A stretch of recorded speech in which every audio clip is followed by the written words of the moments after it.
Hindi ko kailanman makakalimutan ang gabing iyon. Ang gabi kung kailan ang lahat ng aking paniniwala, ang lahat ng aking inalay na sakripisyo at ang mismong pundasyon ng aking pagkatao ay gumuho sa loob lamang ng isang kisap mata. Ang hangin sa labas ng aming malaking bintana ay humihihip ng malakas, tila ba nagbabadya ng isang malagim na unos.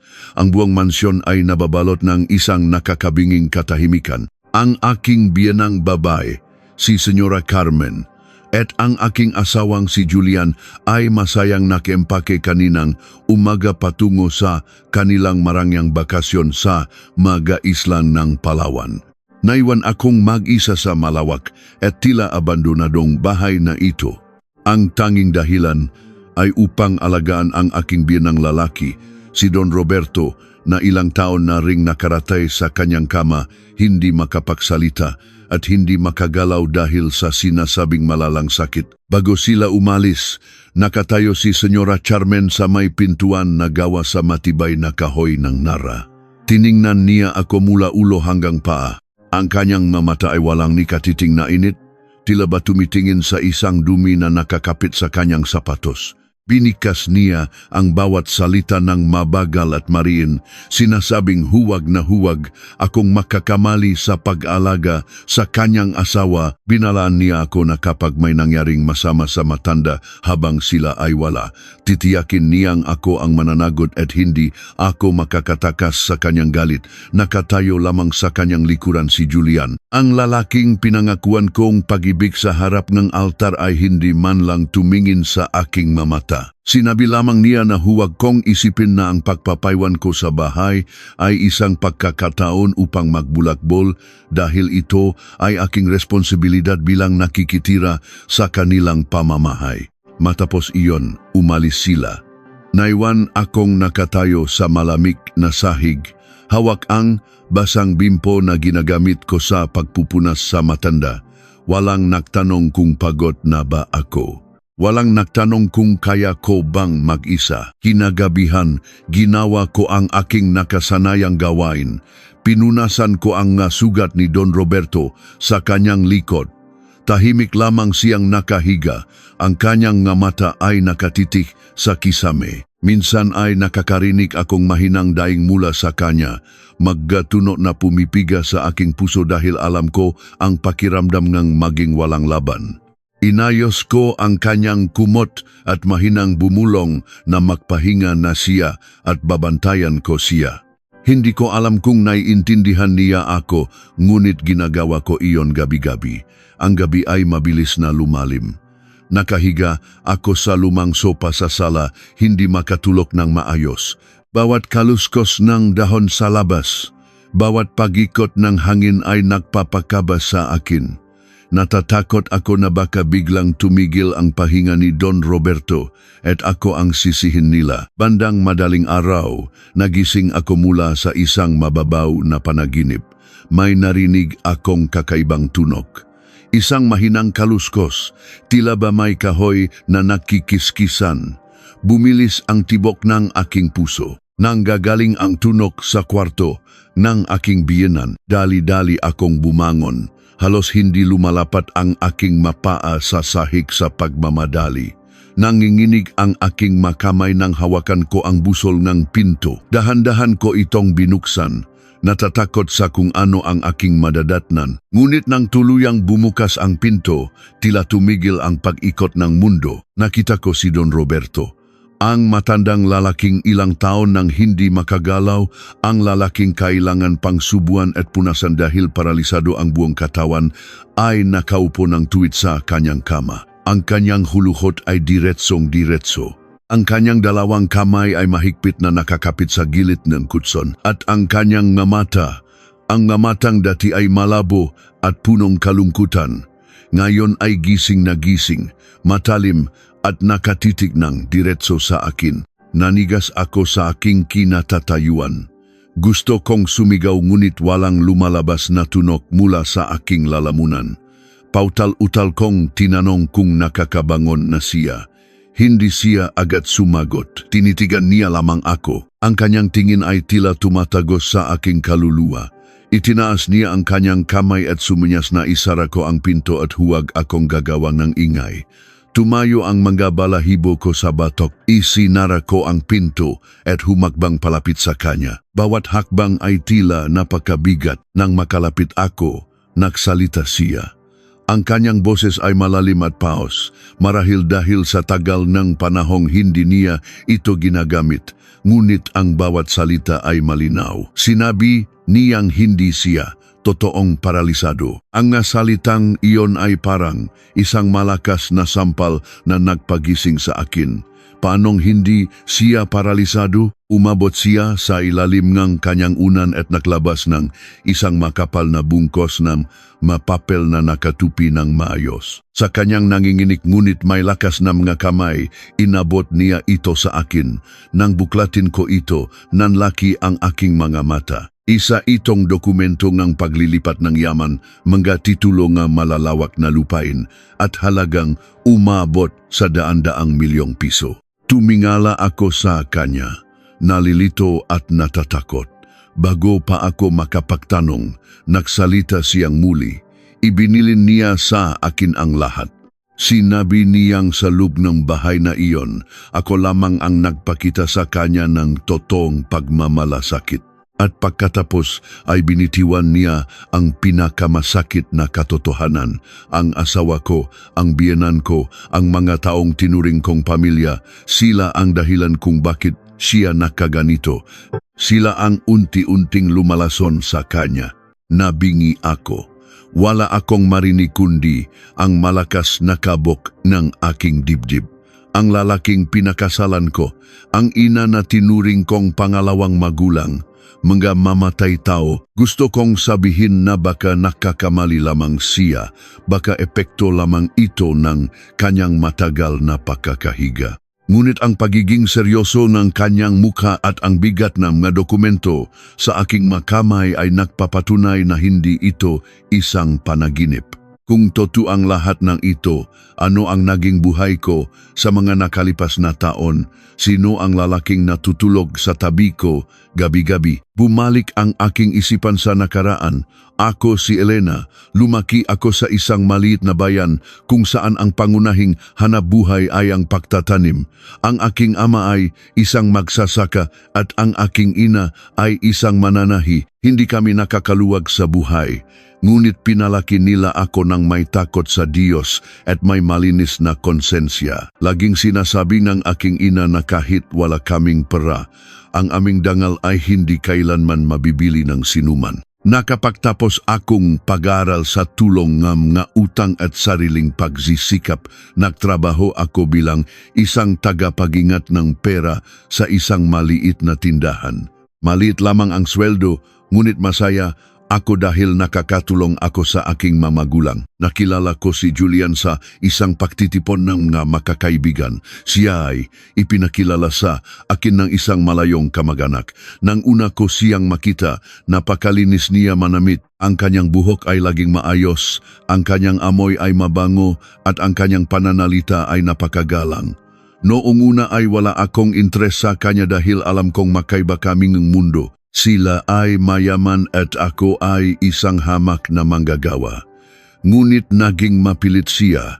Lahing nakpapadala ng pagkain sa aking pinagtatrabahuan. Lahing naktatanong kung nakauwi na ba ako ng ligtas. May isang pagkakataon na hindi ko malilimutan. Umulan nun ng napakalakas. Walang masakyang sasakyan pauwi. Paglabas kong tindahan, nakita ko siya sa kabilang kalsada, walang payong, basang-basa sa ulan. Hinintay niya ako ng halos 1 oras para lamang ihatid ako pauwi dahil nag-alala siyang baka madulas ako sa putikan. Nang makita ko siyang nanginginig sa lamig ngunit nakangiti pa rin sa akin, doon nahulog ang aking loob. Akala ko ay natagpuan ko na ang isang lalaking magmamahal at mag-aalaga sa akin ng tapat. Naniwala ako sa kanyang nga matatamis na salita. Naniwala ako na ang pag-ibig ay walang kinikilalang antas sa lipunan. Nang dalhin niya ako sa kanilang malaking mansyon upang ipakilala sa kanyang mga magulang, namangha ako. Ang bahay ay napakalaki, gawa sa matitibay na kahoy at batong marmol. Ang magkakasangkapan ay nagkakahalaga marahil ngang higit pa sa kikitain ko sa buong buhay ko. Si Don Roberto ay nakaratay na nun sa kanyang kama, walang imik at tila walang pakialam sa paligid. Sinalubong ako ni Senyora Carmen, napakatamis ng kanyang ngiti. Hinawakan niya ang aking makamay at sinabing napakaganda ko raw at napakaswerte ng kanyang anak sa akin. Sinabi niya na hindi ko na kailangang mag-alala sa pera. Ang mahalaga lamang ay alamin ko kung paano maging isang mabuting asawa at manugang. Inakala ko na ang mga salitang iyon ay pagtanggap. Hindi ko naisip na iyon pala ang unang hagbang patungo sa aking pagkakakulong. Matapos ang isang magarbong kasal na dinaluhan ng mga kilalang tao sa aming probinsya, lumipat ako sa kanilang mansyon. Puno ako ng pag-asa. Nais kong patunayan na karapat-dapat ako sa kanilang pamilya. Nais kong ipagmalaki ako ng aking mga magulang. Kaya naman, inako ko ang lahat ng gawaing bahay. Gumijizing ako ng alas 4 ng madaling araw upang mahanda ng almusal. Ako ang naglalaba, namamalansa at naglilinis ng buong bahay. Kahit na may kakayahan silang kumuha ng maraming kasambahay, mas pinili nilang ako ang gumawa ng lahat. Akala ko ay sinusubukan lamang nila ang aking sipag. Tuwing pupurihin ako ni Senyora Carmen sa harap ng kanyang nga amigang bumibisita, nawawala ang sakit ng aking likod. Naniwala akong unti-unti na nila akong tinatanggap. Ngunit ang ilusyong iyon ay mabilis na naglaho. Ilang buwan pa lamang ang nakakalipas, nagbago si Julian. Ang lalaking laging nag-alala sa akin ay naging malamig na parang yelo. Umuwi siya galing trabaho na hindi man lang ako kinakausap. Dumidiretso siya sa kwarto kaya ay nakatutok lamang sa kanyang telepono. Kapag tinatanong ko siya kung kumusta ang kanyang araw, madalas siyang magalit. Sinisigawan niya ako na huwag siyang kulitin dahil pagod siya sa pagpapalago ng kanilang negosyo. Gabi-gabi akong naghihintay sa hapagkainan. Nakluluto akong mapaborito niyang ulam, ngunit uwi siya kung kailan malamig na ang pagkain. Ni hindi niya titignan ang aking ginawa. Tanging ang pahuhubat ng sapatos at pagiga sa kama ang kanyang ginagawa. Umiyak ako ng palihim sa gabi. Pinipilit kong intindihin, sinasabi ko sa aking sarili na baka marami lang siyang iniisip sa trabaho, baka kailangan ko pang maging mas maunawain. Dahil sa pagiging abala nila, ang buong responsibilidad sa pag-alaga kay Don Roberto ay napunta sa akin. Ako ang nagpapaligo sa kanya, ako ang nagpapalit ng kanyang sapin, ako ang nagpapakain sa kanya ng lugaw at nagpapainom ng kanyang magamot. Wala akong narinig na pasasalamat mula kay Julian o kay Senyora Carmen. Para sa kanila, ito ay aking obligasyon. Minsan, inabot akong matinding lagnat at trangkaso. Hindi na ako makatayo sa sobrang sakit ng aking nakasukasuan. Nakiusap ako kay Senyora Carmen na kung maaari ay magpahinga muna ako ngang kahit isang araw at baka pwedeng siya muna ang mag-asikaso sa kanyang asawa. Hindi ko malilimutan ang naging reaksyon niya. Nawala ang kanyang matamis na ngiti. Ang kanyang mukha ay naging kasing tigas ng bato. Tiningnan niya ako ng masama at sinabing, wala akong karapatang magreklamo dahil pinapakain nila ako at binibigyan ng magandang tirahan. Sinabi niyang wala akong ibang silbi sa bahay na iyon kundi ang mag-alaga sa matanda. Wala akong nagawa kundi ang umiyak. Uminom akong ng gamot at pilit na bumangon kahit na umiikot ang aking paningin. Doon ko napagtanto na hindi nila ako itinuturing na kapamilya. Ako ay isang alipin na walang bayad. Ngunit sa kabilang lahat ng paghihirap na iyon, ang pinaka hindi ko naiintindihan ay kung bakit ganito ang kinahinatnan ng buhay ko ngayon. Nakatayo ako sa kwarto ni Don Roberto. Hawa ang mapatunay na ang lahat ng aking inakala ay isang malaking kasinungalingan. Tinitigan ko ang matanda. Ang kanyang nga mata ay naghihintay ng aking sagot. Ipaglalaban ko ba ang katotohanan O pipiliin kong manahimik at maging kasabwat sa kasamaan ng aking sariling pamilya? Tinitigan ko ang matanda. Ang kanyang mamata ay naghihintay ng aking sagot.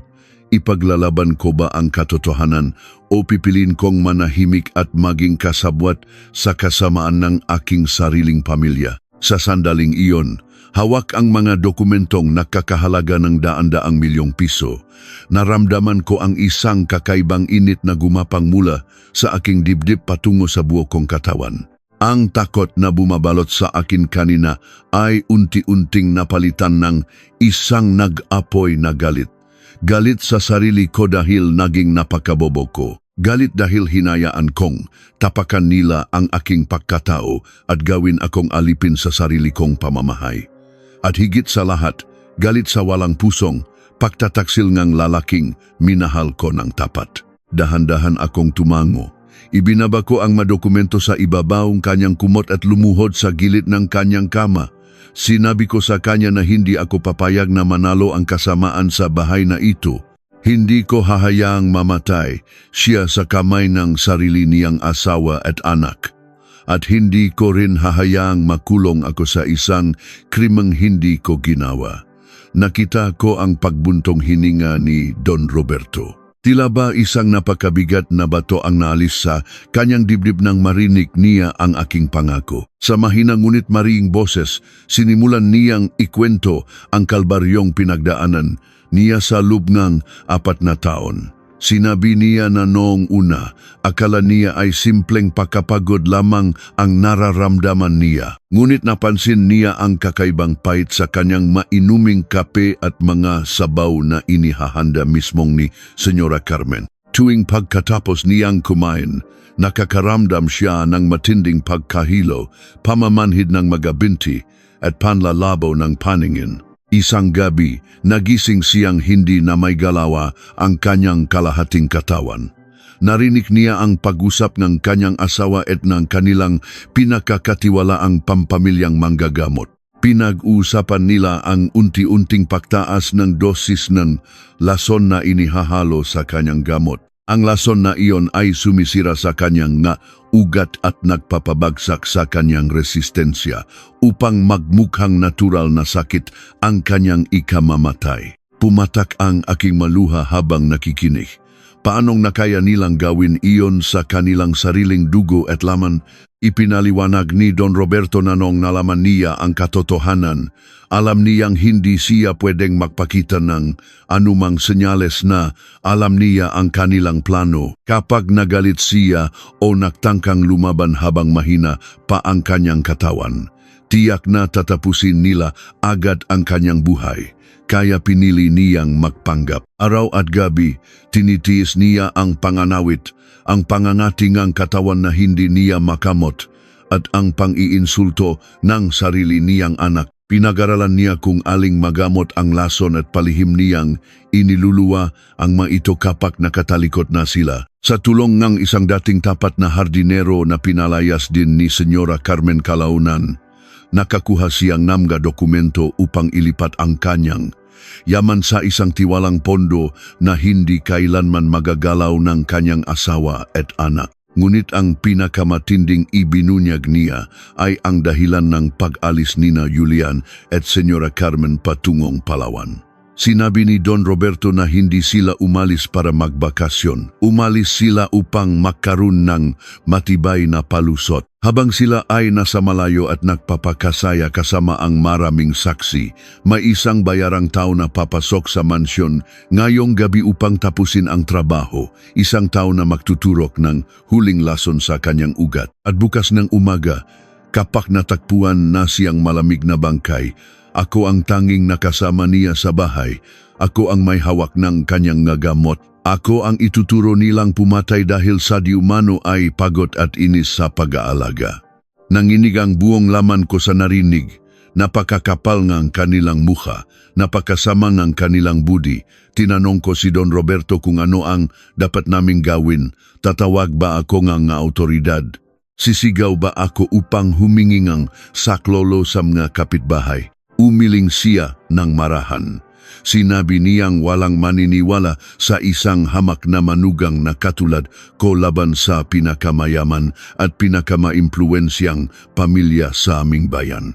Ang kailangan naming gawin ay hulihin ang taong papasok ngayong gabi o kaya ay makakuha ng matibay na ebidensya ng hindi kami napapahamak. Bago pa man siya makapagbigay ng karagdagang utos, biglang namatay ang ilaw sa buong mansyon. Binalot kami ng napakadilim at nakakapanindig balahib na katahimikan. Ang tunok lamang ng ulan at malakas na kulok mula sa labas ang naririnig. Napahawak ako sa braso ni Don Roberto. Mabilis niyang ibinulong sa akin na maktago ako. Itinuro niya ang isang malaking lumang aparador na gawa sa kahoy ngang kamagong sa gilid ng kwarto. Sinabi niyang pumasok ako run at huwak na huwak, gagawa ng kahit anong ingay kahit ano pa ang aking makita o marinig. Wala na akong oras para magdalawang isip. Mabilis akong tumayo, binuksan ang mabigat na pinto na aparador at sumiksik sa likod ng malumang Amerikana na amoy alikabok at gamot laban sa kulisap. Iniwan kong bukas ng kaunti ang siwang upang makita ko ang mangyayari sa labas. Ilang sandali pa, narinig ko ang mahinang paglangit ng sahig na gawa sa kahoy mula sa pasilyo sa labas ng kwarto. May papalapit. Bawat hakbang ay tila isang mabigat na batong idinadagan sa aking dibdib. Pinihilan ko ang aking pahinga. Bumukas ang pinto ng kwarto ng dahan-dahan. Isang mahinang sinang ng liwanag mula sa isang maliit na ilawan ang sumilip sa dilim. Pumasok ang isang anino. Isang lalaking nakasuot ng itim na sombrero at nakatakip ang kalahating mukha ng isang panyo. Ngunit kahit nakatakip ang kanyang mukha, pamilyar sa akin ang kanyang tindig at ang paglakad niyang may kaunting ika, si Mang Tomas. Ang matagal na nilang super na umuwi raw sa probinsya noong nakaraang buwan dahil may sakit ang asawa. Isa itong kasinungalingan. Siya ang inutusan nilang tapusin ang buhay ni Don Roberto. Lumapit si Mang Tomas sa gilid ng kama. Sa pamamagitan ng siwang ng aparador, nakita ko kung paano niya inilapak ang kanyang maliit na ilawan sa lamesa. Mula sa kanyang bulsa, naglabas siya ng isang hiringgilya at isang maliit na bote na naglalaman ng malinaw na likido. Kumuha siyang kaunti nito gamit ang karayom. Nakita ko ang pagpikit ni Don Roberto. Nagpapanggap siyang natutulog ng mahimbing. Ang kanyang dibdib ay umaangat at bumababa sa ritmong pangkaraniwan ng isang walang malay na pasyente. Itinaas ni Mang Tomas ang braso ng matanda. Hinanap niya ang tamang ugat. Gusto kong sumigaw. Gusto kong lumabas at itulak ang super. Ngunit alam kong mas malakas siya sa akin at baka dalawa pa kaming mamatay sa kwartong ito. Tumutulo ang malamig na pawis sa aking pababa sa aking nga mata. Nakakapasong luha ng matinding takot at kawalang lakas. Aakma na sana siyang iturok ang karayom nang biglang umalingaw-ngaw ang isang napakalakas na kalampag mula sa labas ng aming tarangkahan. Kasunod ng kalampag ay ang malakas na tahol ng mga aso sa aming bakuran at ang sumisigaw na boses ng mga tanod ng aming baryo. Sumisigaw sila at tinatawag ang pangalan ni Julian dahil may bumaksak na malaking puno ng mangga sa kalsada na tumama sa poste ng ilaw na naging dahilan ng pagkawala ng kuryente. Kinakatok nila ang aming bakal na tarangkahan upang humingi ng tulong sa aming mga tauhan na alisin ang nakaharang na puno. Nataranta si Mang Tomas. Mabilis niyang ibinaba ang braso ni Don Roberto, ibinulsa ang hiringgilya at kinuha ang kanyang ilawan. Tumingin siya sa bintana, tila kinakabahan na baka may makapasok na tanod sa loob ng bakuran. Dali-dali siyang naglakad palabas ng kwarto, isinara ang pinto, at narinig ko ang kanyang nagmamadaling yabak pababa ng hagdan patungo sa likod ng bahay kung saan naroon ang lihim na lagusan. Nanatili ako sa loob ng aparador ng halos kalahating oras. Hindi ako gumagalaw hanggang sa makasiguro akong wala ng panganib at umalis na ang mga tanod sa labas matapos nilang maputol ang bumaksak na puno. Nang bumalik ang kuryente, unti-unti kong itinulak ang pinto ng aparador. Napaluhod ako sa sahig dahil sa sobrang panginginig ng aking nga binti. Tumingin ako kay Don Roberto. Nakabukas na ang kanyang nga mata at nakatingin sa akin ng may matinding seryoso. Sinabi niya sa akin na iyon na ang hudyat. Hindi na makakapaghintay ang kanyang asawa at anak. Babalik ang super bukas ng gabi upang tapusin ang hindi nagawa ngayon. Kaya kailangan kong kumilos bukas na bukas din. Inabot niya sa akin ng isa pang bagay mula sa ilalim ng kanyang kama. Isang maliit at itim na kagamitan na nagtatala ng boses. Sinabi niyang naglalaman iyon ng lihim na usapan na matagal na niyang na-record bago pa man kunin sa kanya ang lahat ng karapatan sa pamamahay na ito. Ibinigay din niya sa akin ang isang lumang piraso na papel na may nakasulat na pangalan at tirahan sa Maynila. Sinabi niyang hanapin ko si Abogado Magsaysay. Siya ang nag-iisang taong hindi nabili ni na Senyora Carmen, isang matandang kaibigan na handang mamatay para sa katotohanan. Kailangan kong dalhin sa kanya ang lahat ng ebidensya at ang mga dokumento upang may handa ang mga kaso. Kinaumagahan, gumising ako ng maaga. Inayos ko ang aking sarili at nagkunwaring walang nangyari. Nagpaalam ako sa hangin, nag-iwan ng sulat sa lamesa na mamamalengke lamang ako sa malayong bayan upang bumili ng magpartikular na halamang gamot na kailangan ng aking biyenan. Itinago ko ang mga dokumento at ang maliit na kagamitan sa ilalim ng aking maluwag na damit. Nakatali ng mahigpit sa aking tiyan. Sumakay ako sa isang pampasaherong jeep at pagkatapos ay lumipat sa isang bus patungong Maynila. Mahaba at nakakapagod ang biyahe. Bawat taong sumasakay ay pinagdududahan ko. Bawat lalaking nakasuot ng sombrero ay nagpapaalala sa akin kay Mang Tomas. Mahigpit ang yakap ko sa aking sarili. Inililihim ang kayamanang nakatago sa aking damit. Nang makarating ako sa magulo at mausok na kalsada ng Quiapo, naglakad ako papunta sa isang luma at tila inabandonang gusali na nakasulat sa papel. Umakyat ako sa makitid na hagdanan patungo sa ikalawang palapag. Kumatok ako sa isang pinto na may kupas na pangalan. Bumukas ito at bumungad sa akin ang isang matandang lalaking may salamin, nakasuot ng simpleng barong at umiinom ng mainit na kapeng barako. Siya si Abogado Magsaysay. Nang marinig niya ang pangalan ni Don Roberto, pinapasok niya ako agad at isinara ang pinto ng mahigpit.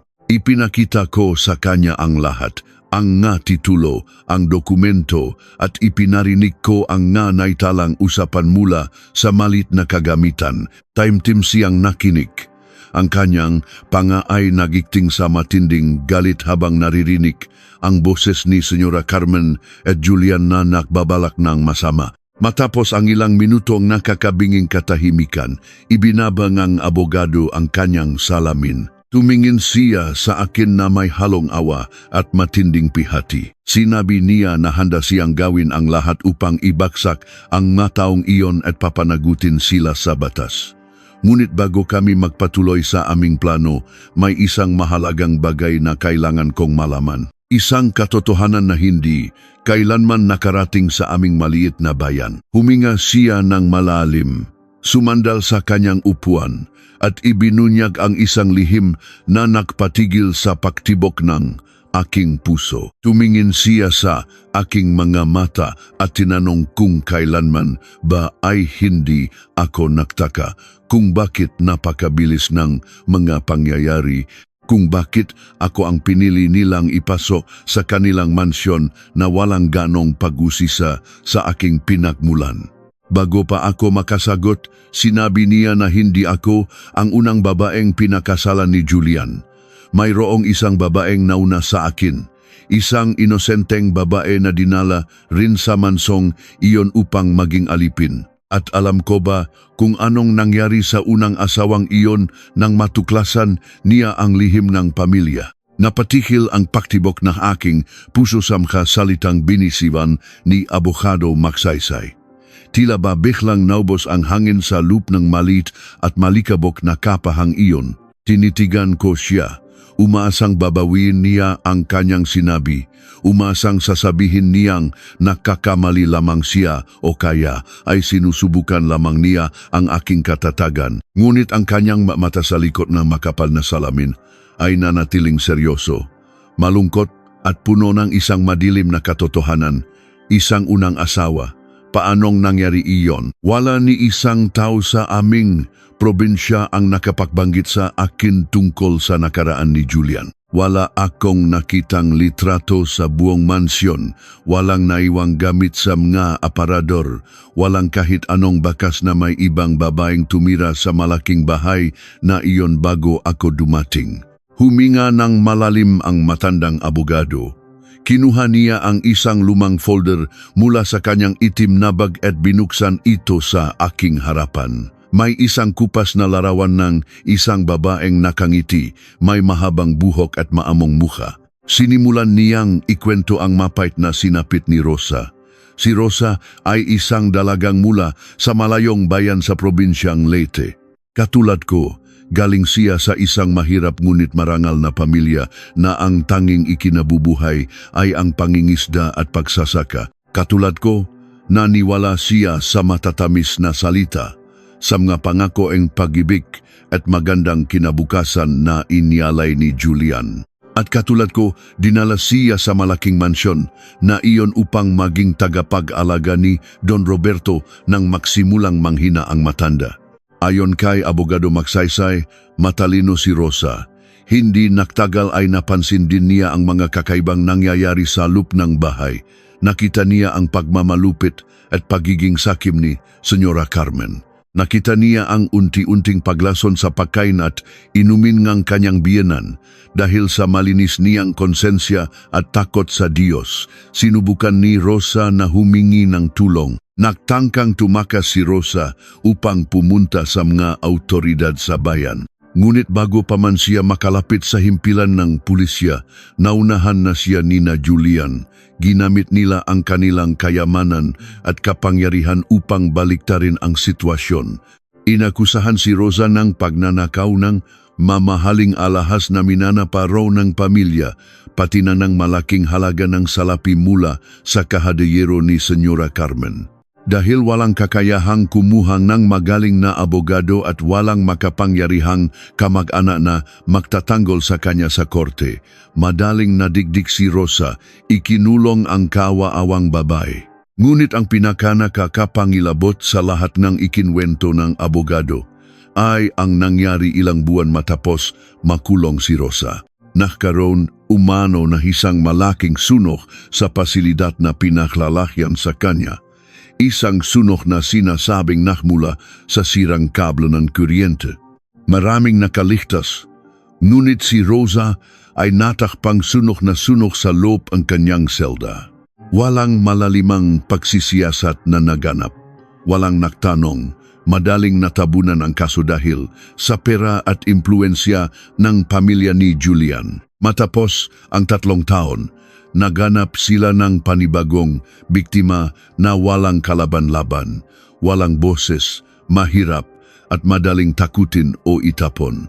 At ang naging kapalit ni Rosa ay walang iba kundi ako. Pakiramdam ko ay bumaksak ang buong bigat ng langit at lupa sa aking mangbalikat. Nang hina ang aking matuhod at napahawak ako ng mahigpit sa gilid ng lamasang gawa sa kahoy. Ang lalaking pinangakuan kong walang hanggang pag-ibig sa harap gang dambana, ang lalaking inasikaso ko gabi at araw, ay isang halimaw na walang budi, isa siyang mamamatay tao na naktatako sa likod na makinis na mukha, mamahaling damit at matatamis na nikiti. Pinili nila ako hindi dahil may puwang ako sa puso ni Julian, kundi dahil perpekto ako para sa kanilang napakasamang plano. Mahirap, masunurin, walang kakampi at madaling idawit kapag kinakailangan na nilang maganap ng isa sakripisyo. Ang luha ko ay tuloy-tuloy na umagos ngunit wala akong maramdamang hikbi, walang tunog ang aking pagiyak. Tanging isang napakalalim, napakatalim na galit ang unti-unting pumupuno sa bawat sulok ng aking pagkatao. Tinanong ako ni Abogado Magsaysay kung handa ba akong ipagpatuloy ang laban kahit na alam kong sarili kong buhay ang nakataya. Tinitigan ko siya. Pinunasan ko ang aking luha gamit ang makabilang palad. Ang takot na naramdaman ko noong nga nakaraang gabi, ang pangingining ng aking kalamnan nang makita ko ang supernamay dalang hiringgilya, lahat iyon ay napalitan ng isang nagapoy na determinasyon. Hindi ako papayak na matulad kay Rosa. Hindi ako papayak na maging isa lamang abo sa loob ng isang madilim na selda. Hindi ako papayak na manalo ang kasamaan ni na Julian at Senyora Carmen. Tumango ako ng mariin. Kinagat ko ang aking labi hanggang sa malalasahan ko ang sarili kong dugo at sinabing gagawin ko ang lahat kahit ano pa man ang maging kapalit upang mabigyan ng hustisya ang sarili ko, ang kaluluwa ni Rosa at ang buhay ni Don Roberto. Nang makita ng abogado ang alab sa aking mga mata, inilatak niya ang kabuuan ng aming plano. Sinabi niya na matagal na nilang inihanda ni Don Roberto ang legal na patibong na ito. Hinihintay lamang nila ang tamang panahon upang makumpleto ang mga ebidensya at maging labis na kampante ang mag-ina na wala ng hahadlang sa kanila. Ipinakita sa akin ng abogado ang mga orihinal na dokumento na nagpapatunay na ang lahat ng yaman, ang mga titulo ng pambansang lupain, at ang mga negosyo ay matagal nang inilipat sa isang pinagkakatiwalaang pondo na siya mismong nangangasiwa. Nangangahulugan ito na walang ni isang kusing na makukuha sina Senyora Carmen at Julian kahit pa mamatay si Don Roberto. Ang nga pekeng dokumento na pilit nilang pinapipirmahan sa matanda noong mga nakaraang buwan ay walang anumang bisa sa mata ng batas. Ngunit hindi sapat na hindi nila makuha ang yaman. Kailangan nilang pagbayaran ang pagpatay kay Rosa at ang pagtatangkang pagpatay kay Don Roberto. Upang mahuli sila sa akto, kailangan naming gumawa ng isang malaking dula. Ang pinakamahalagang hakbang ngayon ay palabasin na tuluyan ng bumibigay ang katawan ng matanda na ang kanilang lason ay tuluyan ng umepekto at binibilang na lamang niya ang kanyang huling nga hininga. Kailangan kong umuwi sa mansyon at gumanap na isang labis na nag-alala, natataranta at walang muwang na manugang. Tatawagan ko sila Julian at sasabihin kong nagagaw, buhay na si Don Roberto. Kapag umuwi sila at inisip na tagumpay na ang kanilang plano upang saksihan ang huling sandalingang matanda at tuluyan akong idiin bilang salarin, doon namin ibabaksak ang lahat ng bitag. Matapos naming pag-usapan ang lahat ng maliliit na detalye, ang tamang oras kung kailan siya darating kasama ang pinagkakatiwalaang alagad ng batas, nagpaalam na ako. Bago ako lumabas ng kapehan, binigyan niya ako ng isang maliit na telepono na tanging ang numero lamang niya ang nakarehistro. Sinabi niya na itago ko ito ng maigi, huwag kailanman ipapakita kahit kanino at gamitin lamang kapag nakapasok na sa loob ng mansyon sina Julian. Umalis ako sa lugar na iyon na may mabigat na puso ngunit may napakalinaw na layunin. Bumalik ako sa aming probinsya sakay ng bus habang unti-unting lumulubog ang araw. Pagsapit ko sa malaking tarangkahan ng aming mansyon, nakita ko ang matandang gwardya na binuksan ang pinto para sa akin. Pumasok ako sa loob at dumiretso sa kwarto ni Don Roberto. Nakahiga pa rin siya roon, naghihintay sa aking pagbabalik. Isinara ko ang pinto at ikinwento ko sa kanya ang lahat ng napag-usapan namin ni Abogado Magsaysay, maging ang masaklap na kinahinatnan ng unang asawang si Rosa. Nakita ko ang pagluha ng matanda. Humingi siya ng tawad sa akin dahil nadamay ako sa kasakiman ng kanyang pamilya. Hinawakan ko ang kanyang kamay at sinabing hindi niya kasalanan ang kasamaan ng iba. At malapit na kaming lumaya mula sa impyernong ito. Lumipas ang 2 araw na tila isang buong dekada sa sobrang bagal. Ipinagpatuloy ko ang aking pagpapanggap. Upang maging kapanipaniwala ang aming palabas, binawasan ko ang pagpapakain sa matanda ng mabibigat na pagkain upang medyo lumubog ang kanyang nga pisngi. Nilagyan ko ngang manipis na puting pulbos ang kanyang mukha at mga labi upang magmukha siyang tuyot, namumutla at nawawalan ng dugo. Tuwing gabi, tinatawagan ko si Julian, ginagawa kong nanginginig. Nababasag at umiyak ang aking boses, sinasabing hindi na makahinga ng maayos. Ang kanyang ama, hindi na ito tumutugon at hindi na nito naimumulat ang kanyang nga mata. Sa bawat tawag ko, naririnig ko ang pilit na pag-aalala at pagpapakalma sa boses ng aking asawa, ngunit sa ilalim ng kanyang masalita, nararamdaman ko ang hindi may tagong pananabik. Hanggang sa ikatlong gabi, matapos kong umiyak ng malakas at sabihing tila ilang oras na lamang ang itatagal ng matanda at hindi ko na alam ang gagawin ko, sinabi ni Julian na puputulin na nila ng kanyang ina ang kanilang bakasyon at uwi sila agad-agad. Nang gabing iyon, hindi ako natulog. Inayos ko ang buong kwarto ni Don Roberto. Tinanggal ko ang lahat ng bakas na maring maging ebidensya na pinapakain ko siya ng maayos at hindi ko ibinibigay ang kanilang lason. Itinago ko ang mga orihinal at ligtas na gamot sa loob ng siwang ng lumang aparador at inilabas ang mga pekeng gamot at iniksyon na sadyang iniwan nila sa ibabaw ng lamesa. Pinunasan ko ang katawan ng biyenan ko gamit ang malamig na tubig upang maging malamig ang kanyang balat kapag hinawakan nila ito. Naktinginan kami.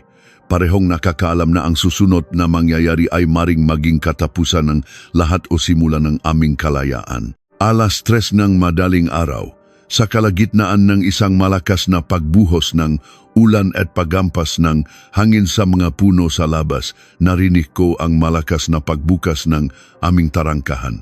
Ang tunog ng gulong ng sasakyan na mabilis na pumarada sa graba ay tila nagudyat ng pagsisimula ng aming huling laban. Bumukas ang malaking pinto sa ibaba at narinig ko ang nagmamadaling yabak ng sapatos nina Julian at Senyora Carmen. Wala silang dalang magabagahe, hindi na nila inintindi ang pagpapahinga. Umakyat sila ng tuloy-tuloy patungo sa kwarto ni Don Roberto. Nang mabuksan ang pinto, sinalubong ko sila ngang masaganang luha at pagagulgol. Nakunwari akong pagod na pagod, walang tulog, at labis na natatakot. Pumasok si Senyora Carmen. Ang kanyang mata ay nanlilisik na naghahanap ng kumpirmasyon, ngunit ang kanyang mukha ay pilit na ginagawang malungkot at puno ng pagdurusa. Lumapit siya sa kama at tiningnan ang nakapikit at namumutlang asawa. Si Julian naman ay lumapit sa akin. Mahigpit na hinawakan ang aking mabraso at tinanong kung kailan pa nagsimulang mawalan ng malay ang kanyang ama. Sinabi ko sa kanya na kaninang hating gabi pa ito hindi tumutugon, halos hindi na makuha ang pulso at napakahina ng tibok ng dibdib. Maya-maya pa ay pumasok ang isa pang pamilyar na mukha, si Dr. San Diego, ang kilalang doktor ng kanilang pamilya at bayan. Ang parehong taong narinig ko sa lihim na usapan na nakikipagsabuatan kina Senyora Carmen sa pagpapalit ng gamot at pagpeke ng medikal na talaan. Lumapit siya kay Don Roberto, inilabas ang kanyang kagamitan at nagsimulang suriin ang matanda.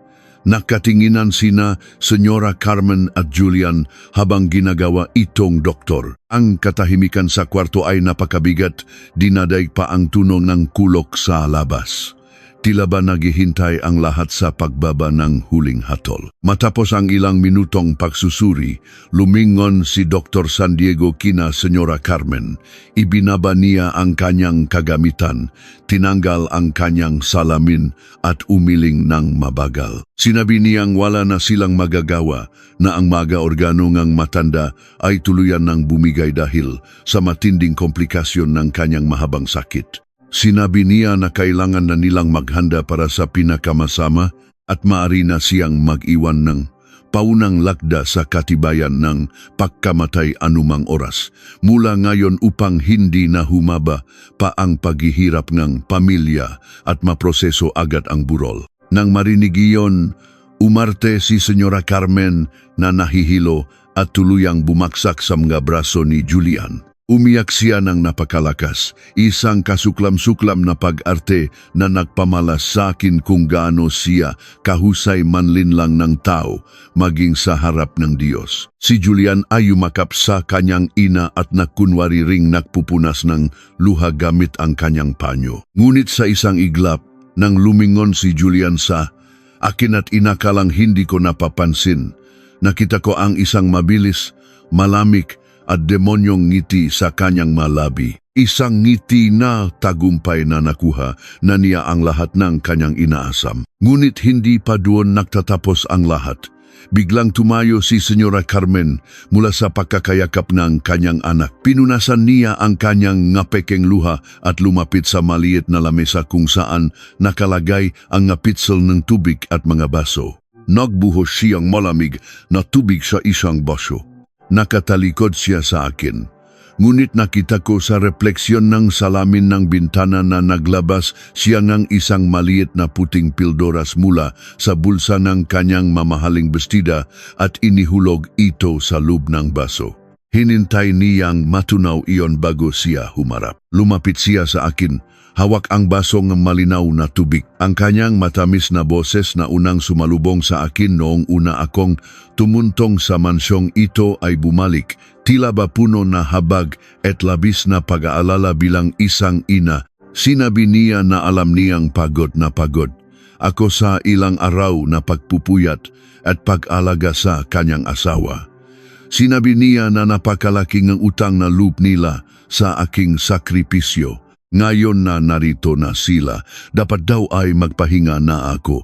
Inialok niya sa akin ang baso. Sinabi niya na uminom ako nedubik na iyon upang kumalma ang aking medya ugat.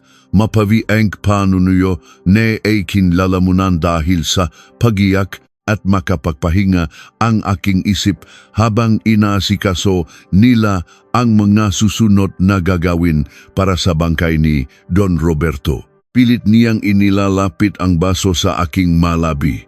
Ang kanyang mamata ay matalim na guutos at hindi tumatanggap ng anumang pagtanggi. Nakatitik si Julian sa akin mula sa kabilang panig ng kama, nakapamulsa, tahimik na naghihintay na inumin ko ang likidong iniaalok ng kanyang ina. Maging ang doktor ay nag-ayos na lamang ang kanyang bag, tila walang pakialam sa nangyayari. Tinitigan ko ang malinaw na tubig sa loob ng baso na hawa ni Senyora Carmen. Alam ko sa kaibuturan ng aking puso, utak at kaluluwa na ang tubig na iyon ang pildoras na tatapos sa aking buhay ngayong gabi. Kung iinumin ko ito, tatahimik ako habang buhay at matutulad sa naging malagim na wakas ni Rosa.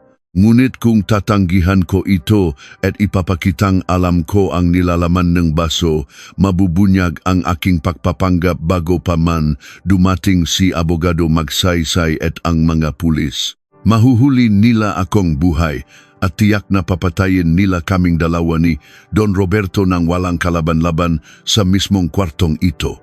Umikot ang aking isipan habang papalapit ang malamig na salamin ng baso sa aking bibig. Ano ang gagawin ko upang makatakas sa tiyak na kamatayang ito nang hindi sinisira ang aming patibong? Tinitigan ko ang malinaw na tubig sa loob ng baso na hawak ni Senyora Carmen. Ang malamig na salamin nito ay tila unti-unting nakakapasong yelo na dumidikit sa aking balat. Alam ko, sa kaibuturan ng aking puso, utak at kaluluwa, na ang tubig na iyon ang pildoras na tatapos sa aking buhay ngayong gabi. Kung iinumin ko ito, tatahimik ako habang buhay at matutulad sa naging malagim na wakas ni Rosa. Magiging abo na lamang ako sa isang kwento ng pamilyang ito, isang aliping walang pangalan na madaling ibinaon sa limot. Ngunit kung tatanggihan ko ito ng tahasan at ipapakitang alam ko ang nilalaman ng baso, mabubunyag ang aking pagpapanggap bago pa man dumating si abogado magsaysay at ang mga pulis. Mahuhuli nila akong buhay at tiyak na papatayin. Nila kaming dalawa ni Don Roberto nang walang kalaban-laban sa mismong kwartong ito. dahil silang tatlo ay makakasabwat at ako lamang mag-isa ang nakatayo laban sa kanila. Umikot ang aking isipan habang papalapit ng papalapit ang malamig na salamin ng baso sa aking bibig. Tumingin ako kay Julian, ang lalaking minsang nangako sa akin ng langit at lupa ay nakatayo lamang run, nakapamulsa, walang nikatiting na awas sa kanyang mamata. Naghihintay siyang inumin ko ang sarili kong kamatayan. Naririnig ko ang malakas na pagbuhos ng ulan sa aming bubungan. Ang bawat patak ay tila nagbibilang ng aking mga natitirang segundo sa mundong ito. Kailangan kong mag-isip ng mabilis. Kailangan kong gumawa ng paraan na hindi nila pagdududahan. Nang maramdaman ngang aking malabi ang malamig na gilid ng baso, ipinikit ko ang aking mamata. Huminga ako ng napakalalim. At sa isang kisap mata, ibinagsak ko ang buong bigat ng aking katawan pababa sa sahig. Binitawan ko ang lahat ng lakas sa aking matuhod. Kasabay ng pagbagsak ko ay ang pagpapakawala ko ng isang napakalakas, nakakabingi at tagos sa pusong hagulgol. Isang sigaw na nakmumula sa kailaliman ng aking lalamunan, tila ba isang taong tuluyan ng nawalan ng katinuan dahil sa labis na pihati at pagod. Nabitawan ko ang baso. Bumagsak ito sa matikas na saik na kaba sa kahoy. Umalingkaw ang malakas na tunok na pakabasak na salamin sa buong kwarto. Kumalat ang tubig at ang nakalalasong pildoras na hindi pa tuluyang natutunaw, naghalo sa mga bubok na tumalsik sa ibabang kama ni Don Roberto. Nagpagulong-gulong ako sa sahig, umiyak ng napakalakas, sinasabunutan ang aking sariling buhok at tinatawag ang pangalan ng aking biyenan na tila ba hindi ko matanggap ang kanyang pagkawala. Nakita ko ang mabilis na pagkunot ng noo ni Senyora Carmen.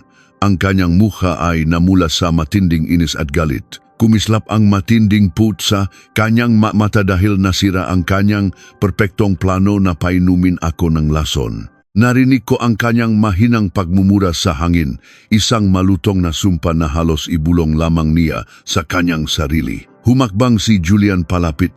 Nakakuyom ang mga kamao, tila gustong manakit. Ngunit dahil may ibang taong nakatingin, kahit pakasabwat nilang doktor, at dahil ang aking malakas na pagiyak ay tiyak na dinih na ng mga kasambahay na nakbabantay sa ibaba ng mansyon, kailangan nilang panatilihin ang kanilang maskara. Pilit na ibinaba ni Senyora Carmen ang kanyang sarili at lumuhod sa aking tabi. Niyakap niya ako. Sa paningin ng iba, isa itong mahigpit na yakap ng isang nag-alalang ina na pilit pinapakalma ang kanyang manugang.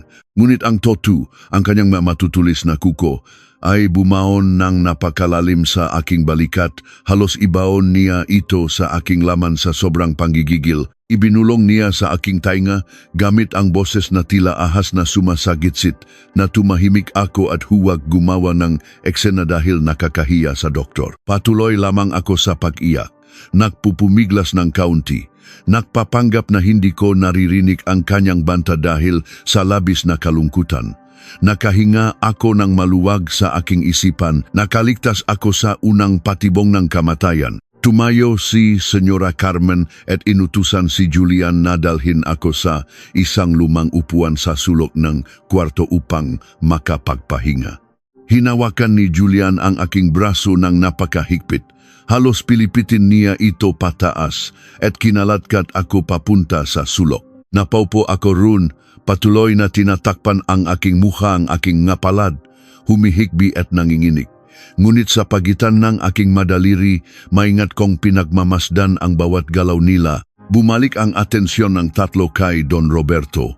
Tumango si Senyora Carmen kay Dr. San Diego. Kinuhang doktor ang kanyang mamahaling panulat mula sa bulsa ng kanyang polo at naglabas ng isang puting formularyo mula sa kanyang itim na maleta, ang katibayan ng pagkamatay. Habang inilalapat niya ang formularyo sa isang matigas na patungan, narinig ko ang mahinang pag-usap ng mag-ina.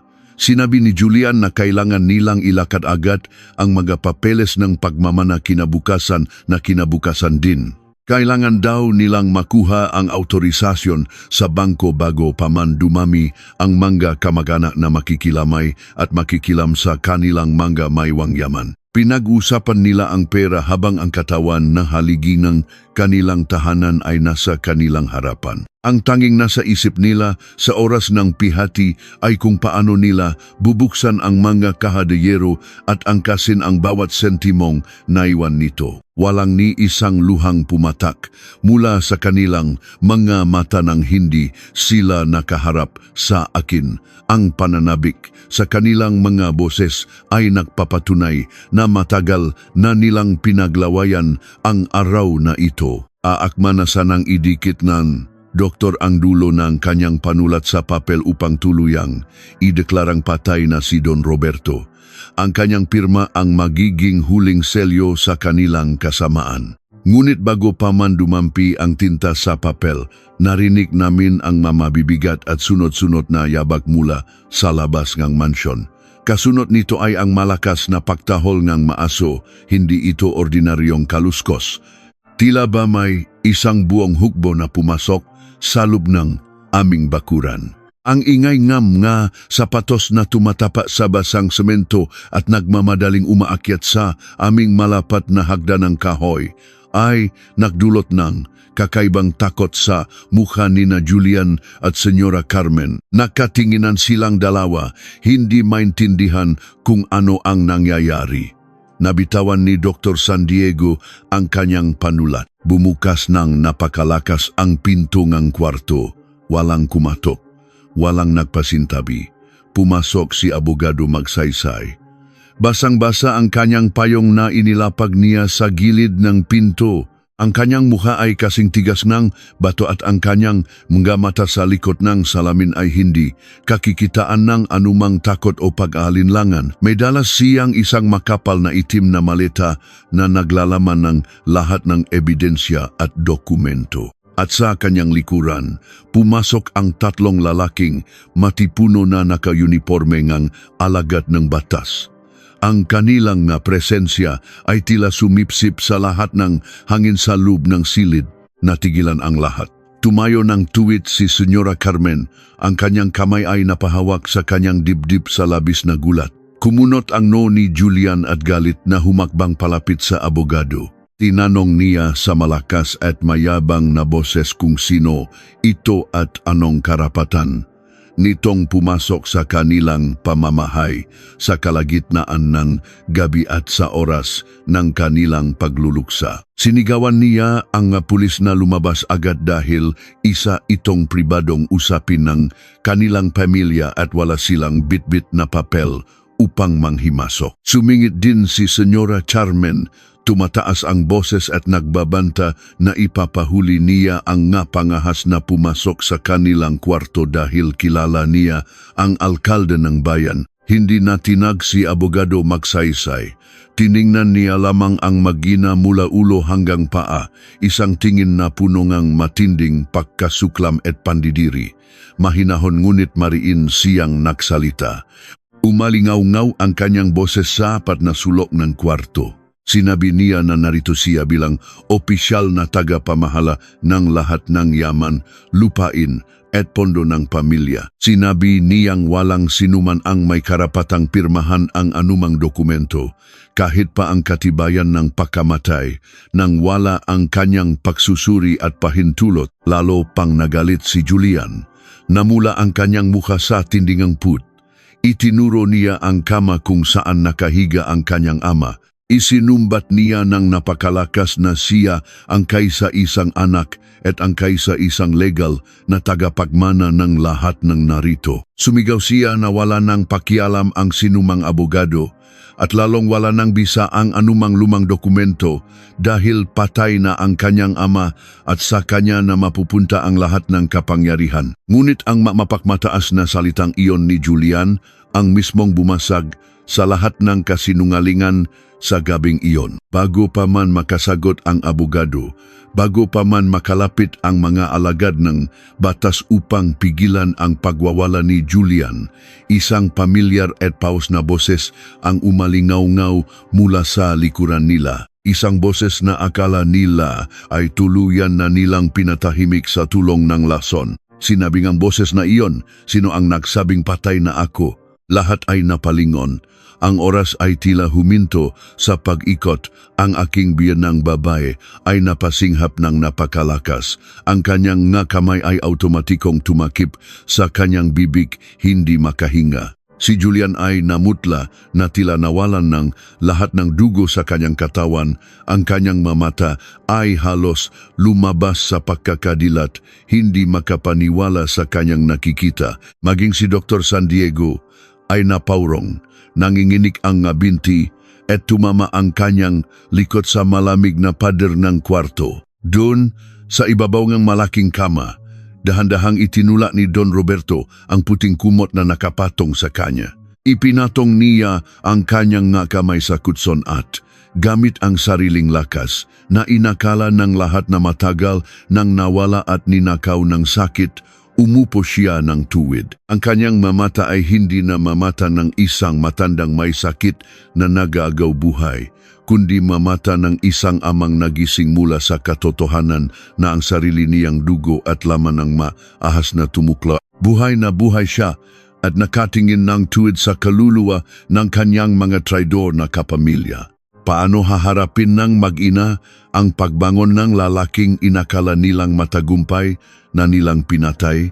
Pinagmasdan ko ang unti-unting pagguho ng mundo nina Julian at Senyora Carmen. Ang kayabangan at walang hanggang kasakiman na nakaguhit sa kanilang mga mukha kanina lamang ay mabilis na napalitan ng isang napakatinding kilabot. Ang buong silid ay nabalot ng isang katahimikan na tila ba huminto ang pag-ikot ng mundo at pinigilan ng kalikasan ang sarili nitong paghinga. Ang hangin ay naging napakabigat, sumasakal sa lalamunan ng taong nakasala.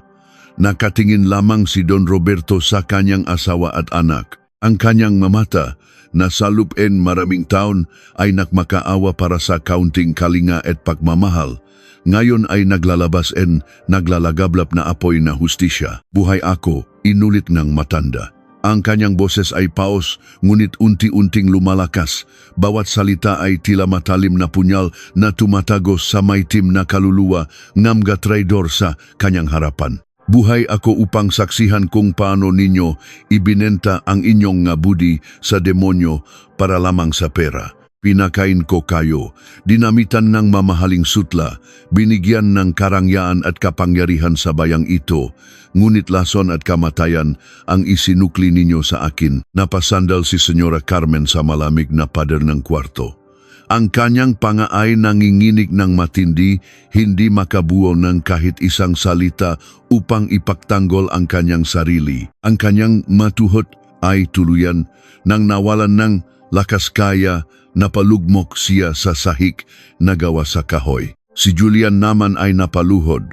Ang kanyang mamata ay nanlalaki, nakatitig sa kanyang ama na tila nakakita ng isang multong bumangon mula sa sarili nitong hukay upang maningil ng utang na dugo. Si Dr. San Diego ang unang nakabawi mula sa matinding gulat at sumubok na iligtas ang kanyang sariling balat. Dahan-dahan siyang umatras patungo sa pinto, nanginginig ang buong katawan, ngunit mabilis na humarang ang dalawang alagad ng batas. Wala siyang kawala. Nang maramdaman niya ang matigas na kamayng pulis sa kanyang balikat, bigla siyang humagulgol at itinuro si Senyora Carmen. Sumigaw ang doktor, nagmamakaawa, sinasabing inutusan lamang siyang ginang. Tinakot daw siya ni Senyora Carmen na sisirain ang kanyang lisensya at ipapatay ang kanyang pamilya kung hindi siya susunod sa pagpapalit ng mga medical na talaan at pagbibigay ng lason. Ang pagkakanulo ng doktor sa kanyang makasabwat ay nagpakita kung gaano karupok ang alyansang itinayo sa ibabaw ng kasamaan. Lumapit si Abogado Magsaysay sa gitna ng kwarto, hindi inalintana ang pagwawala ng doktor. Binuksan niya ang kanyang itim na maleta at inilabas ang maliit na kagamitang Nagtatala ng boses na ibinigay sa akin ni Don Roberto ilang gabi na ang nakararaan. Pindutin niya ito at umalingaw-ngaw sa buong silid ang malamig at malupit na boses ni Senyora Carmen at Julian. Narinig ng lahat ang kanilang masinsinang pagpaplano kung paano itataas ang dosis ng lason, kung paano nila ako ididiin sa krimen bilang isang pabayang tagapag-alaga, at kung paano nila paghahatian ang naiwang yaman. Nang marinig ang sarili nilang matinig, tuluyan nang nawalan ng kulay ang mukha ng mag-ina. Sinubukan ni Senyora Carmen na gamitin ang kanyang huling baraha, ang pagiging isang kaawa-awang ina at asawa. Gumapang siya sa sahig palapit sa gilid ng kamangang kanyang asawa. Umiyak siya ng malakas, pilit inaabot ang kamay ni Don Roberto. Sinasabing nakamali lamang siya, na nabulak siya ng takot na baka iwan sila nito at ipamana ang yaman sa iba.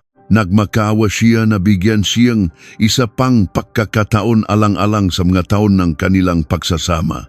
Ngunit malamig na tinabik ni Don Roberto ang kanyang kamay. Sinabing matanda na ang babaeng minahal niya ay matagal nang namatay at ang nasa harapan niya ngayon ay isang halimaw na nakatawang tao, si Julian. Sa halip na humingi ng tawad at aminin ang kanyang pagkakamali, ay napunong ng matinding put at kabaliwan nang makita niyang wala na siyang kawala. Ang kanyang kayabangan ay hindi makatanggap ng pagkatalo. Tumayo siya ng mabilis at itinuro ako. Namumula ang kanyang buong mukha, lumalabas ang mga ugat sa kanyang lik sa tinding pagsiga. Ibinintang niya na ako ang may kagagawan ng lahat ng ito. Kinulam ko raw ang kanyang ama at nilason ko ang kanilang isipan upang agawin ang kanilang pamamahay.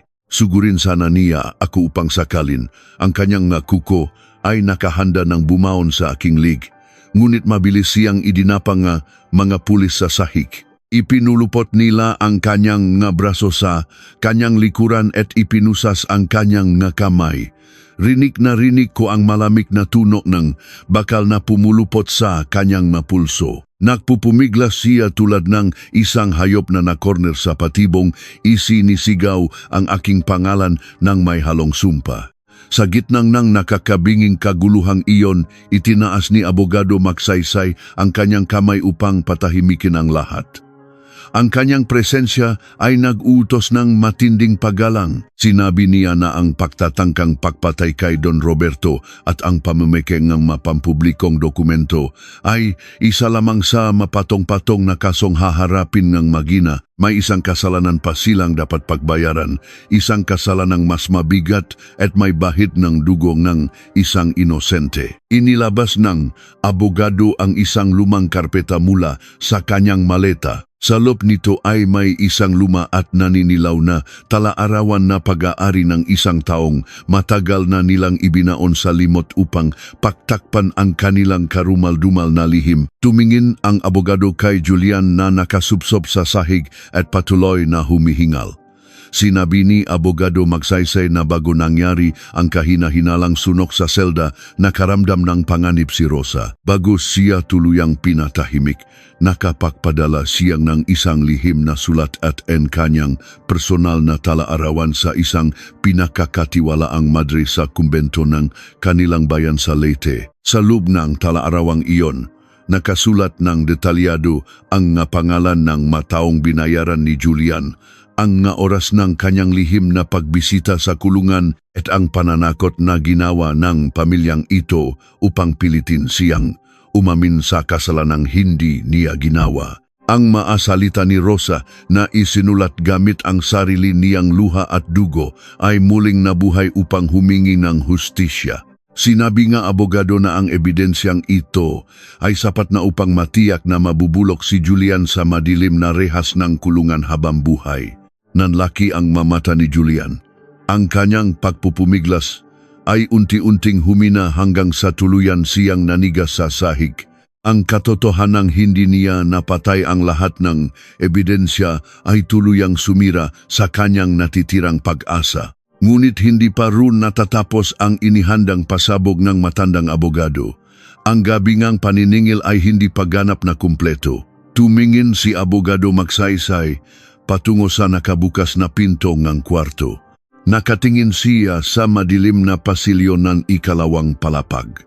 Sinabi niyang may isang taong nais magbigay ng pahayag ngayong gabi sa harap ng mga alagad ng batas. Isang tao na matagal nilang inakalang kakampi nila, isang tao na naktago dahil sa matinding takot sa kapangyarihan ng pamilyang ito. Ngunit ngayon ay piniling tumestigo upang linisin ang kanyang budi bago pa mahuli ang lahat. Natahimik ang buong kwarto.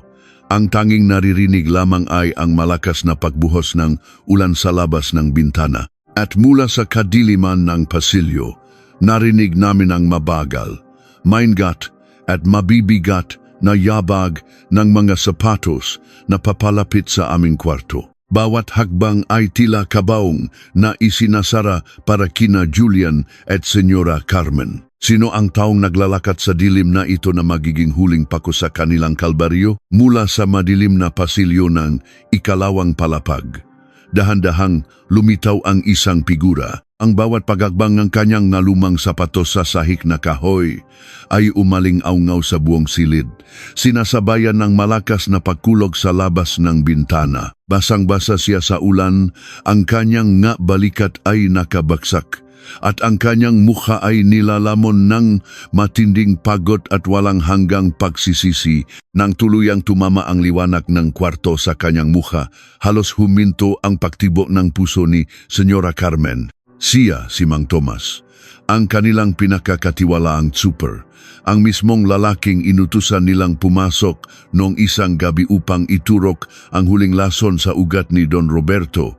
Ang lalaking inakala nilang naktatago na sa malayong probinsya dala ang malaking halaga ng salaping ibinayad nila sa kanya. Nanginig ang buong katawan ni Senyora Carmen. Umawang ang kanyang bibig ngunit walang lumabas na tinik. Tila siya nakakita ng isang multong bumalik mula sa kabilang buhay upang kalatkarin siya pababa sa impyerno. Si Julian na nakadapa pa rin sa sahig habang nakaposas ang nga kamay sa likuran ay pilit na inangat ang kanyang ulo nang makita niya si Mang Tomas. Tuluyan nang nawala ang huling hibla ng pag-asa sa kanyang mga mata. Alam nilang dalawa na ang pagdating ng super ang magiging huling pako sa kanilang kabaong. Lumapit si Mang Tomas sa gitnang kwarto, huminto ilang hakbang mula kay Abogado Magsaysay. Hindi siya makatingin ng diretso kay Don Roberto. Nakayuko lamang siya, ang mga luha ay sumasama sa patak ng ulan mula sa kanyang buhok pababa sa kanyang namumutlang pisngi. Nangibabaw ang kanyang nanginginig at paos na boses sa gitna ng katahimikan. Patawarin po ninyo ako, Don Roberto, panimula ni Mang Tomas. Ang kanyang boses ay nababasak sa matinding pag-iyak. Patawarin po ninyo ako sa lahat ng kasamaang ginawa ko sa inyong pamilya. Hindi ko na po kaya, halos hindi na ako makatulog gabi-gabi. Ang konsensya ko ay unti-unti na akong pinapatay. Inilabas ni Mang Tomas mula sa loob ng kanyang basang sando ang isang maliit na balot ng plastik. Sa loob nito ay may ilang maliliit na boteng malinaw na likido at mga hiringgilya. Ipinatong niya ito sa ibabaw na mesa sa tabi ni Abogado Magsaysay. Sinabi niya sa harap ng maalagad ng batas na iyon ang malasong ibinigay sa kanya ni Senyora Carmen at Dr. San Diego. Ibinunyak niya ang bawat detalye ng kanilang plano, kung paano siya pinangakuan ng ₱250,000 upang tapusin ang buhay ng matanda ng gabing iyon, at kung paano siya nabigo dahil sa biglaang pagtahol ng nga aso at pagdating ng makatano. Ngunit ang pinakamatinding yumanig sa buong kwarto na tuluyang sumira sa pagkataon ni na Julian at Senyora Carmen ay ang sumunod na pag-amin ng super, isang pag-amin na nag-ugnay sa lahat ng dugong dumanak sa nakaraan. Tumingin si Mang Tomas sa akin. Ang kanyang nga mata ay punong pagmamakaawa. Sinabi niya na noong nakita niya akong umiyak sa gilid na aparador habang hawak-hawak ang basong lason kanina, nakita niya ang mukha ng isang inosenteng babae na minsan na rin niyang sinira. Ibinaling niya ang kanyang tingin sa mga pulis at tuluyang ibinuhos ang pinakamalalim na lihim ng pamilya. Ako po, Patuloy ni Mang Tomas habang humihikbi. Ako po ang nagbayad sa gwardya ng kulungan 3 taon na ang nakararaan. Inutusan po ako ni Senyora Carmen na sunugin ang selda kung saan nakakulong ang unang asawa ni Senyor Julian na si Rosa. Ako po ang naghagis ng gasera sa kanyang bintana. Narinig ko ang kanyang ngahiyaw. Naririnig ko ang pagmamakaawan niya habang tinutupok siyang apoy.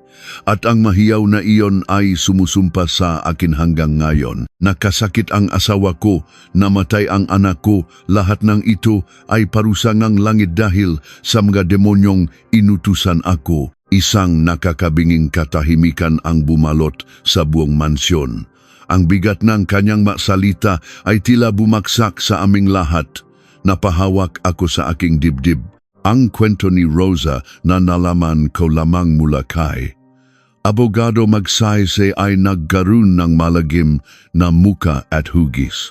Ang kawawang babay ay sinunok ng buhay upang paktakpan ang baho ng pamilyang ito. Nang marinig ang buong katotohanan, nawalan ng katinuan si Senyora Carmen. Sumigaw siya ng napakalakas, isang sigaw na hindi na nagmumula sa isang tao kundi sa isang hayop na nasusugatan. Pilit siyang tumayo, hindi inaalintana ang kanyang natapilok na paa at sinugot si Mang Tomas. Sinabunutan niya ito at kinalmot sa mukha. Isinisigaw na sinungaling ang super at wala itong utang na loob. Ngunit mabilis siyang inawat ng 2 pulis. Pilit siyang inilayo at itinulak pababa sa sahi. Binasa sa kanya ang kanyang mga karapatan at mabilis na ipinusas ang kanyang mga kamay. Rinig na rinig ko ang paglagitik ng malamig na bakal sa kanyang mga pulso. Ang kanyang mamahaling bestida ay gusot-gusot na at basan tubig. Ang kanyang buhok ay gulo-gulo. Wala na ang mapagmataas at makapangyarihang ginang. Ang natira ay isang kriminal na naghihintay ng kanyang hatol. Si Julian ay nakayuko lamang sa sahi. Umiyak siya tulad ng isang bata. Ang lalaking laging malinis manamit, ang lalaking naging Diyos sa aming bayan dahil sa kanyang apelyido ay nakalukmok ngayon sa sarili niyang dumi at kahihiyan. Binuhat siya ng mga pulis mula sa sahig. Habang inilalabas siya ng kwarto, naktama ang aming paningin. Wala na ang galit sa kanyang mamata, tanging takot at pagkabaliw ang naiwan. Hindi ko siya kinaawaan. Wala akong naramdaman kundi ang isang malamig na kapayapaan na sa wakas. Ang mga demonyo sa buhay ko ay napuksa na. Inilabas din nila si Dr. San Diego na patuloy sa pagiyak at pagmamakaawa, pati na rin si Mang Tomas na tahimik, lamang na sumunod.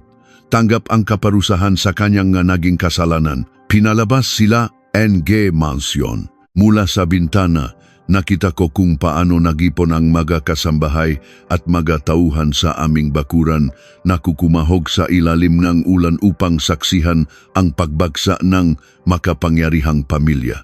Sumakay sila sa mga sasakyan ng mga alagad ng batas at unti-unting naglaho ang mapulang ilaw sa gitna ng madilim na kalsada. Naiwan kaming 3 sa loob ng napakalaking kwarto. Ako, si Don Roberto, at si Abogado Magsaysay. Ang amoy ng ulan at ang malamig na hangin mula sa nakabukas na pinto ay unti-unting pumayapa sa hangin. Naramdaman ko ang matinding pagod na bumalot sa aking buong katawan. Parang naubos ang lahat ng lakas sa aking mabuto. Napasandal ako sa pader at dahan-dahang napaupo sa sahig. Tinakpan ko ang aking mukha ng aking palad at umiyak. Ngunit sa pagkakataong ito, hindi ito iyak ng takot o pihati. Ito ay luha ng kalayaan. Luha para sa sarili ko na nakaligtas sa tiyak na kamatayan. At luha para kay Rosa na sa wakas ay makakapagpahinga na ng payapa dahil nakamit na niya ang hustisya. Lumapit sa akin si Abogado Magsaysay at tinulungan akong makatayo. Inalalayan niya akong maupo sa isang upuan malapit sa kama ni Don Roberto.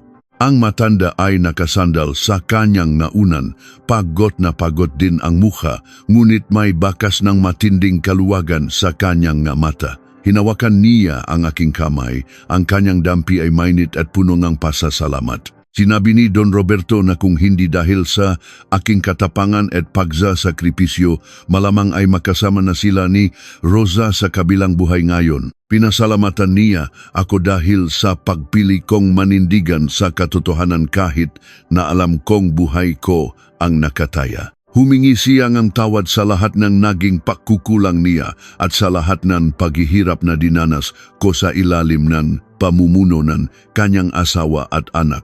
Sinabi ko sa kanya na hindi na niya kailangang humingi ng tawad.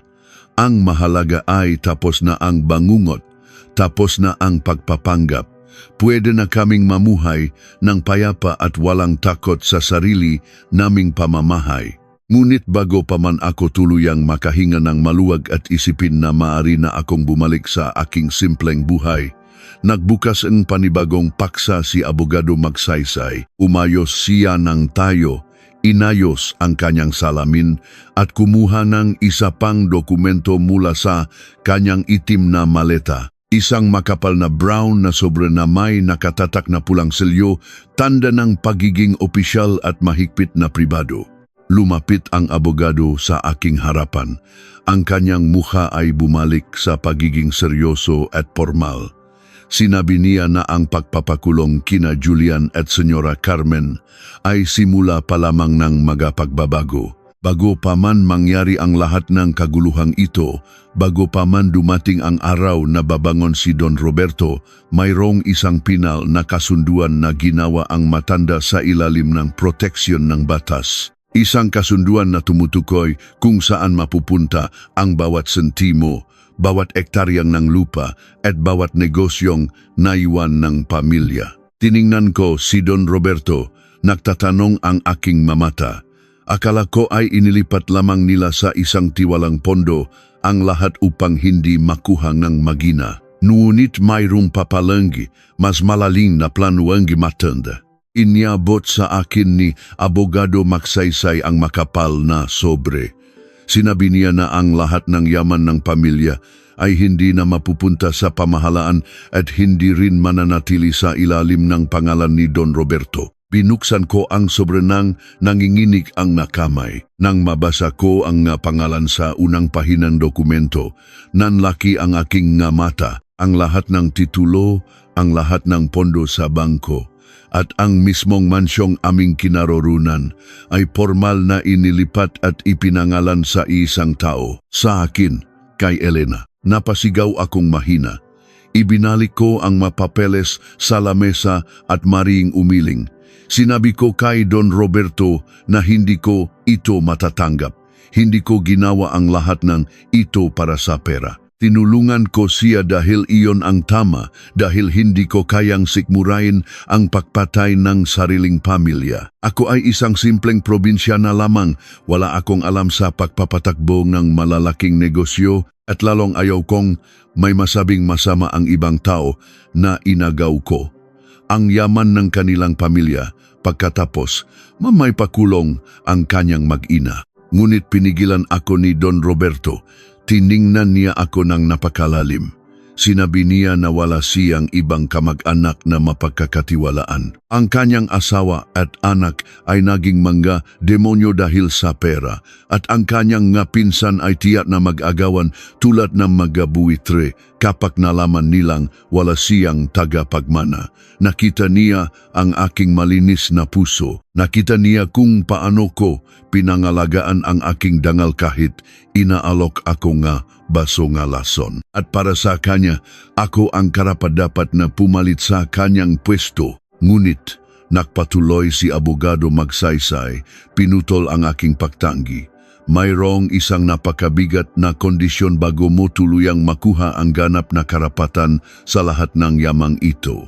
Isang huling pagsubo na inihanda ni Don Roberto upang matiyak na hindi ka matutulad sa mataong pinalayas natin ngayong gabi. Isang kondisyon na babago sa buong takbo ng iyong buhay. At kung tatanggihan mo ito, ang lahat ng yamang ito ay susunugin at ibibigay sa kawanggawa. Ano kaya ang huling kondisyong ito na hinihingi nila sa akin kapalit ng lahat ng yaman at kapangyarihan? Huminga nang napakalalim si Abogado Magsaysay. Tiningnan niya ako ng tuwid sa aking mata. isang tingin na pilit sumusukat kung gaano kalalim ang aking paninindigan. Ang ulan sa labas ay unti-unti nang humihina, ngunit ang lamig sa loob ng kwarto ay nanatiling nakakapit sa aking balat. Naramdaman ko ang mahigpit na paghawak ni Don Roberto sa aking kamay.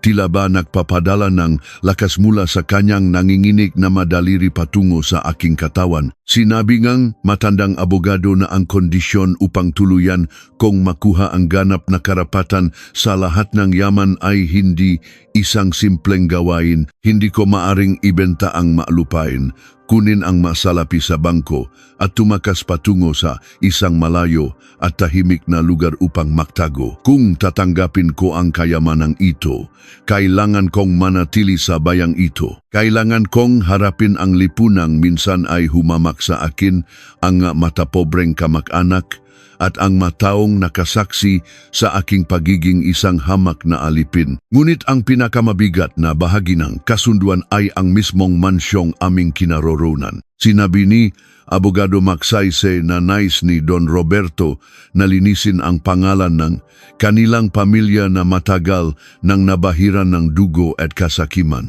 Ang malaking bahay na ito na naging kulungan ko at naging saksi sa napakaraming kasamaan ay kailangang gibayin ang mga pader ng kalungkutan. Kailangan ko itong gawing isang malaking tahanan at kanlungan para sa mga babaeng nakaranas ng pang-aabuso, maulila at mga taong nawalan ng matatakbuhan, at ang pangalan ng kanlungang ito ay ipapangalan sa unang asawa ni Julian. Tatawagin itong kanlungan ni Rosa. Bumaksak ang aking maluha nang marinig ko ang pangalan ni Rosa. Tumingin ako kay Don Roberto. Ang kanyang mamata ay nagmamakaawa. Sinabi niya sa mahinang boses na ito na lamang ang tanging paraan upang makabawi siya sa lahat ng kasalanang hindi niya napigilan nung siya ay may lakas pa. Nais niyang ang perang nakmula sa kasakiman nina Julian at Senyora Carmen ay maging binhingang pag-asa para sa mga taong inaapi. Nais niyang bago man lang siya tuluyang bawin ng langit, makita niyang may kabutihang lumago mula sa kanilang maruming nakaraan. Tinatanong akong abogado, handa ba akong isuko ang aking inaasam na tahimik at simpleng buhay? Handa ba akong pasanin ang mabigat na responsibilidad ng pagpapatakbo ng mga negosyo at pamumuno sa isang kanlungan? Kung tatanggi ako, ang lahat ng papeles ay pupunitin at ang yaman ay ibibigay sa mga institusyong walang kaugnayan sa aming bayan at ako ay malayang makakaalis ng walang kahit anong bitbit kundi ang damit na aking suot. Tinitigan ko ang makapal na sobre. Naisip ko ang aking nga magulang na nagturo sa akin ng dangal. Naisip ko ang sarili kong pagdurusa, ang magagabing umiyak ako nang walang nakakarinig, ang maluhang itinago ko habang nilalampaso ang sahig ng mansong ito. Naisip ko si Rosa na sumigaw sa gitna ng apoy, nagmamakaawa para sa kanyang buhay dahil sa kasalanang hindi niya ginawa. Kung tatakas ako ngayon, makakahanap nga ako ng kapayapaan, ngunit ang mga alaala ng managing biktima ay mananatiling walang hustisya. Kinuha ko ang mamahaling panulat mula sa lamesa. Nanginginig ang aking mga daliri, ngunit ang aking isipan ay napakalinaw.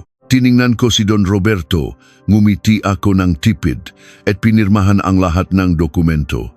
Tinanggap ko ang sumpa at ang biyaya. Sa oras na idinikit ko ang tinta sa papel, alam kong namatay na ang dating Elena na mahina at sunod-sunuran. Bumangon ang isang bagong babaeng hindi na kailanman yuyuko sa sinuman. Lumipas ang mataon na tila isang mabilis na pag-ikot ng hangin. Ang mga balita tungkol sa pagbagsak ng makapangyarihang pamilya ay naging usap-usapan sa buong probinsya. Si Senyora Carmen ay nahatulan ng panghabambuhay na pagkakakulong. Ang mga balitang nakarating sa akin ay nagsasabing unti-unti na siyang nawawalan ng katinuan sa loob ng isang maliit, basa at madilim na selda. Madalas daw siyang nakikitang kinakausap ang mga pader, isinisigaw ang kanyang mga nawalang alahas at lupain. Si Julian ay hindi na rin nakita ng araw. Sa loob ng bilangguan, ang lalaking dating napakalinis at mapagmataas ay naging isang aninong kinatatakutan maging ng kanyang sarili, nabubuhay sa araw-araw na bangungot ng kanyang nga kasalanan. Si Mang Tomas ay nagsilbi rin ng kanyang sentensya, ngunit bago siya pumasok sa kulungan, nagpasalamat siya sa akin dahil sa wakas ay nakatulog siya ng mahimbing nang walang gumugulo sa kanyang budi. Samantala, ang mansyon ay tuluyan ng nagbago. Ang nga madidilim na kurtina ay pinalitan ko ngang maninipis na talang nagpapapasok ng sikat ng araw. Ang mga malungkot na pasilyo ay napuno ng nga halahak ng mga bata at kwentuhan ng nga kababaihang binigyan namin ng panibagong buhay at hanap buhay. Ang kanlungan ni Rosa ay naging simbolo ng pag-asa sa aming bayan. Pinamahalaan ko ang magnegosyo ng may patas na pagtingin sa mga manggagawa. Ibinigay ko ang tamang sweldo at benepisyo na matagal na ipinakait nina Julian at Senyora Carmen sa kanila. Si Don Roberto ay nabuhay pa ng 3 taon. Sa mga huling araw ng kanyang buhay, hindi na siya nakakulong sa madilim na kwarto. Inilalabas ko siya sa bakuran gamit ang kanyang silyang gulong tuwing umaga upang makita ang batang naglalaro. Isang hapon, habang hawak ko ang kanyang kamay sa ilalim ng puno ng mangga, dahan-dahan niyang ipinikit ang kanyang mata ng may ngiti sa kanyang labi. Pumanaw siya hindi bilang isang bihag ng kanyang sariling pamilya, kundi bilang isang tunay na ama na napaligiran ng pagmamahal. Umiyak ako ng matindi sa kanyang pagkawala, ngunit alam kong masaya na siyang nakpapahinga. Akala ko ay tuluyan nang naging tahimik ang aking mundo. Akala ko ay nabura na ang lahat ng bakas ng madilim na nakaraan ng mansong ito. Ngunit isang gabi, habang umulan ng napakalakas at kumukulok ng matindi tulad noong gabing inaresto sina Julian, nakaupo ako sa lumang kwarto ni Don Roberto upang suriin ang nga papeles ng aming kanlungan. Ang katahimikan ay binasak ng isang malakas at sunod-sunod na kalampag mula sa aming malaking bakal na tarangkahan. Dali-dali akong bumaba at naglakad patungo sa labas, may dalang payong. Nang mabuksan ng aming gwardiya ang maliit na pinto ng tarangkahan, isang binatilyo ang tumambat sa akin. Basang-basa siya sa ulan, nanginginig sa lamig, at ang kanyang nga damit ay puno ng putik. Ngunit nang itaas niya ang kanyang mukha at tumama ang liwanag ng poste sa kanyang nga mata, halos mabitiwan ko ang aking hawak na payong. Ang kanyang nga mata, ang hugis kang kanyang panga, ang paraan kanyang pagtitik, ay eksaktong-eksakto sa itsura ni Julian nung una ko siyang makilala. Binuksan ng binatilyo ang kanyang nanginginig na kamay. Sa kanyang palat ay may isang gintong kwintas na sunok ang kalahati. Isang kwintas na madalas kong makita sa lumang larawan ni Rosa na ipinakita sa akin ng abogado. Tumingin ang binatilyo sa akin. Ang kanyang boses ay nanginginig ngunit may taglay na kakaibang tapang. At sinabing nandito siya upang kunin ang lahat ng naiwan ng kanyang ina at hindi siya alis hanggat hindi niya nakukuha ang hustisya para sa mga taong pilit itinago ang kanyang pagkatao sa loob ng 18 taon. Sino ang totoong ama ng batang ito? At ito na ba ang simula ng panibagong unos na dudurog sa kapayapaang pinahirapan kong itayo?